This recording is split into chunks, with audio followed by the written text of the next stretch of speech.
السلام علیکم دوستوں، میں آپ سب کو اپنے چینل اردو کہانی میں خوش آمدید کہتا ہوں۔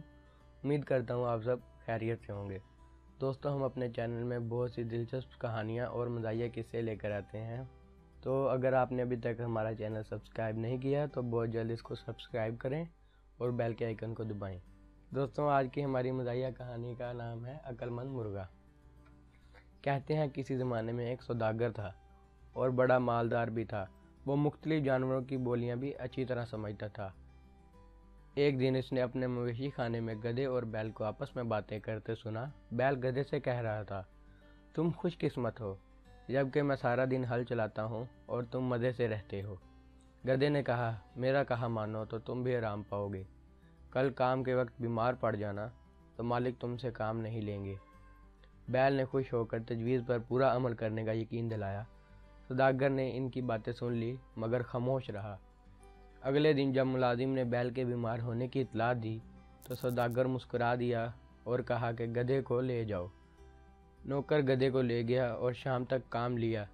رات کو جب گدھا آیا تو بیل نے شکریہ ادا کیا کہ تمہاری تجویز خوب رہی اور مجھے آرام کرنے کا موقع مل گیا۔ گدھا دن بھر مشقت سے چور چور تھا۔ اس وقت تو خاموش رہا لیکن جی میں سوچتا رہا، اچھی نصیحت کی کہ خود مصیبت میں پھنس گیا۔ اگلے روز صبح سوداگر پھر مویشی خانے پہنچا تاکہ گدھے اور بیل کا معاملہ دیکھے۔ آج اتفاقاً اس کی بیوی بھی ساتھ تھی۔ اس وقت گدھا بیل سے پوچھ رہا تھا کہ آج کیا کرو گے؟ بیل نے کہا، آج میں بیمار ہوں گا۔ گدھے نے کہا، نہیں، ایسا غضب نہ کرنا۔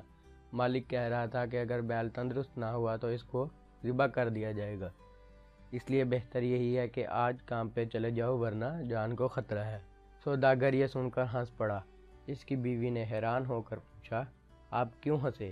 سوداگر نے کہا، مجھے گدھے اور بیل کی باتوں پر ہنسی آ گئی۔ بیوی نے دریافت کیا، ان میں کیا گفتگو ہوئی؟ سوداگر نے سے کہا، یہ ایک راز کی بات ہے، اگر ظاہر کر دیا تو میری جان کو خطرہ ہے۔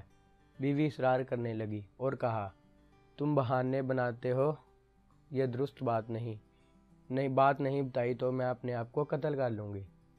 سوداگر نے اسے بہت سمجھانا چاہا لیکن وہ اپنی ضد پر اڑی رہی اور ساتھ ہی رونا پیٹنا شروع کر دیا۔ سوداگر بہت پریشان ہو گیا، اگر بتاتا ہوں تو میری زندگی پر حرف آتا ہے، نہیں بتاتا تو یہ جان کھو دیتی ہے۔ اس فکر میں کھڑا تھا کہ کتے نے مرغ سے کہا، آج بھی مرغیوں کو ڈانٹ رہا ہے؟ مرغ بولا، کیوں، آج کیا بات ہے؟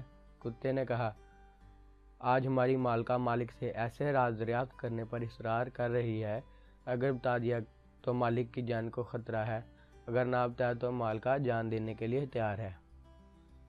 مرغ نے کہا، مالک بے وقوف ہے جو ایک بیوی کو قابو نہیں رکھ سکتا۔ مجھے دیکھو، میں نے 50 مرغیوں کو سنبھال رکھا ہے، اگر میری مرضی کے خلاف کوئی بھی کام کریں تو مار مار کر سیدھا کر دوں۔ یہ سن کر مالک نے ہنٹر اٹھایا اور بیوی کو مارنا شروع کر دیا۔ عورت ڈر گئی، سوداگر کے قدموں میں گر کر معافی مانگی کہ تمہاری مرضی کے خلاف آئندہ کوئی کام نہیں کروں گی اور کبھی ضد نہیں کروں گی۔ دوستوں، امید کرتا ہوں آپ کو آج کی ہماری مزاحیہ کہانی بہت پسند آئی ہوگی، اور اس طرح کی مزاحیہ کہانی اور دلچسپ کہانیاں سننے کے لیے ہمارے چینل کو سبسکرائب کریں اور بیل کے آئیکن کو دبائیں۔ اگلی ویڈیو تک کے لیے اللہ حافظ۔